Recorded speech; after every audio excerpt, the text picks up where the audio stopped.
लागत हमरा उनकरा बिना। एक तो है मोबाइल जवाब दे दिले बा 2 दिन से मोबाइल में रिचार्ज नहीं थे। कितना बार कहनी पापा मम्मी के कि मम्मी रिचार्ज करवा दो सन हमारे फ़ोन में, लेकिन वहाँ जाने के हमार बेचैनी ना दिखेला। एगो बाना हमार जान उनकरा के तंचियो नहीं के ख्याल ना, हम उनकरा के एक बार फ़ोन करके हाल चाल पूछली कैसन हुई कैसन ना। अरे प्यार तो हम कहले बानी, हमारा के पता बना कि उनकरा बिना एक पल हमके हम कैसे रही ना। जब तक से उनकर आवाज़ ना सुनी ना तब तक से हमार मने ना लगेला। लेकिन मैं चल एक बार कॉल करके पूछलस खाना खैलिए क्या ना। हाय रे देखा कैसन तो प्यार होला, कोनो बात नहीं है कैसे ना होके हमारे खातिर तो हमार जान हन सब कुछ हन। बेशक वो कॉल ना करे लेकिन अभी क्या करी फ़ोन के हमारा बहुते मन करता उनका से बात करे के।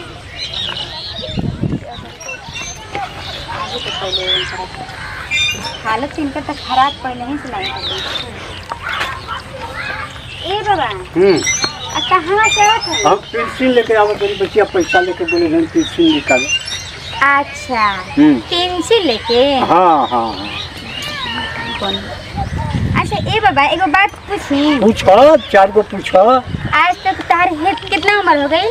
हमार उम्र बच्चिया जान जाए बस मुश्किल 25 हुई। 25? हाँ बच्चा हमारा का तो 18 साल के जवान लागता नहीं। अब जो ने जाना अब जान जाए 25 वर्ष उम्र हो गई। इतना उम्र में कब जन्नत के सैर कैला हवा? हाँ जन्नत के सैर? अरे ना ये बच्चा कहाँ करिए जान जाए नहीं था ना पहले ना। तो हमारा भी एगो उपाय बाटे। हाँ बताओ। हम तारे के जहाँ लेके जाए ना ओजी चलबो ना तो जन्नत के पूरा सैर हो जाई। अच्छा धोखा ना देबू? ना ना ना हम धोखा देवे वाला लोग तनी का। हाँ धोखा उखा ना देवा, हमारा पे विश्वास करो। हाँ घूमिए चलो हमारे संगे। अच्छा चलो बाबा। कुछ कम बका? काम कि तारा के ऐसन जगह ले जन्म को ओजी से ना तू जाके ओजी पछताइबो बहुत है कि हम काहे के ओनी हां से ऐसा जगह ले जातो कि पछताइबे करबो तो हमार गोल बेकार न बा हो। मतलब हमारा कहे के मतलब ई है कि पछताइबो कि ओजी जगह फिर काहे ना गइल हो दोबारा। ओ ऐसा इतना अच्छा जगह है। ओ कहतो कि बढ़िया जगह बा चल जीबो तो पछताइबो ना ई बात बा। हां तो ये कहे कर धोखा ना करबू ना। धोखा ना दे देखियो। ठीक बाटे चलो जल्दी। चलो चल ना तो केहू देखी त का कही। हां चल चलो हम से ना चल। अब चीज देम ना कि तू दौड़े लगबा चिंता का कइले बड़ा। अरे भैया के जान कई सब चीज देबू की जान दे दौड़े लगा की जान दे जान में तुम जान आजी ना इतना जान कि पूछियो मत। मलाल होई का ये भैया। हां जैसन चाहत लो वैसन चलो जल्दी हमरा संग। खाली तू हमारे पे फोकस करी है। ले आ जा तड़ू कि धोखा करबू कि का करबू। अरे ना बाबा चिंता का कर धोखा दे वाला लगतनी। अच्छा ठीक बा देखी हो। हम तो देख के चल लेकिन तू देख के चली है ना तो आगहू काम करे के बाटे बड़का। अच्छा ना तो मालूम पड़े कि पहले ही से गिर जाए तो फिर काम के करी। अच्छा गिरम ना है। अच्छा जल्दी। हां पीछे से बन के बानी गिरम ना है तो जल्दी से उठे बानी कितना दूर लिया के जे जानता है लाल रमा होई का। ऐसन काम खातिर ना ऐसने घना जंगल जरूरी होला। हां ना तो 4 आदमी देखी ना तो पता नहीं किन का सोची। अच्छा अब तोहरो के जेल में डाल दी हमरो के जेल में डाल दी। हां ना ना ऐसा उपाय करे कि तुम जेल में मजा हमरो के मत जेल में डाला। ये तो इतना अच्छा उपाय करके तारे के बोले राम लाल हो जा बाकी अब जेल में जाए वाला ढंग से सब इज्जतिया कर रही ना। ओका चिंता मत कर हमारे पे विश्वास बा ना। हां विश्वास बा धोखा ना देबू।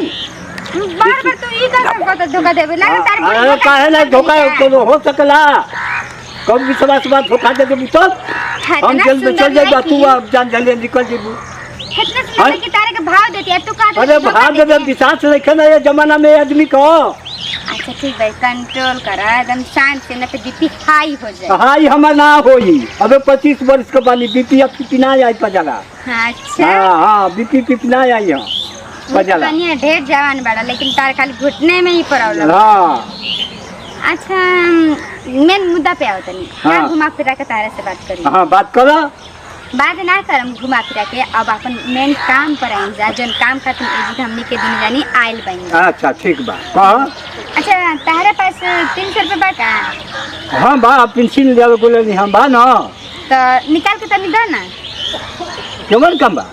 अरे देखो तब ना बताइम कौन काम बाटे। अब 300 रुपये में इतना अच्छा जन्नत तारा के दिखाए बनी आ 300 रुपये में देखे लगल। धोखा ना देबू। अरे दादा ना दे तारा के धोखा। हाँ केवन भरोसा बा? बनी ना केवन भरोसा बा को जो पैसा लेके धोखा दे दो। वो ढेर बोलता कभी के हमरा के धोखा बनैले बा। दाना निकाल के जल्दी। अरे पैसा जब बैठले बा पेंशन लेके आइली हां पैसा तो कमी बा 300। हां तो दो 300 ना। इसे ढेर पूरा पैसा लेके बाटे। 300 कलो फिर लगल बढ़ावे। ना ना बढ़ाव नहीं। कितना पैसा ले रहा है हम मन में तो पूरा लालच बढ़ता दे दो इतना में हमारा काम नहीं चाहिए। कहाँ गिनने बड़ा बाबा? अरे पैसा इतना बढ़िया काम खातिर तू अभी पैसा गिना ताड़ा। अरे 300 ना काम बा लो इतना तो तुरंत दे दी पूरा। हेलो 300 रुपया ला। ये भइल ना बात। अब तहर काम खातिर हम एगो चीज देता नहीं। अच्छा दो निकल जरे। हाँ बोल। हाँ है ना की का हो? ई पुड़िया है एकरा में ना धतूर के बिया बाटे। ओकरा के ना कड़ू तेल में पका के और अपना बूढ़ी से ना घुटना में खूब मालिश करवा लिया। एकरा बाद ना तू बूढ़ा नौजवान की तरह दौड़े लगबा। अरे बड़ा तू धोखा देलू हमारा के हो जवान कर तरह दौड़े जाके थौस जा दे भैया। बड़ा तू ठग बारू का हो हमारा के जान जा। देखा ढेर मत बोला ना तो जब तक ना हमरा के हम अबे शोर कर दे। इतना जंगल में लेके नहीं ये खातिर धोखा करे खातिर। धोखा का कहनी का कहलू अबे चल बम जान जे अरे धतू का बिया ई हम का करब? हैं बूढ़ी से अपने पैर में मालिश करवा ली है। बूढ़ी के पैर में मालिश हम करेला। मेरा को पैर में मालिश हम करेला। बड़ा धोखबाज बारू तू हो। बेबाज बनी। हाँ देखा ढेर बोल बना तो जब तक ना अगर 4 आदमी के बुलाएं तो तारा कुर दिया जेल भेज दिया। अरे भैया हम अपने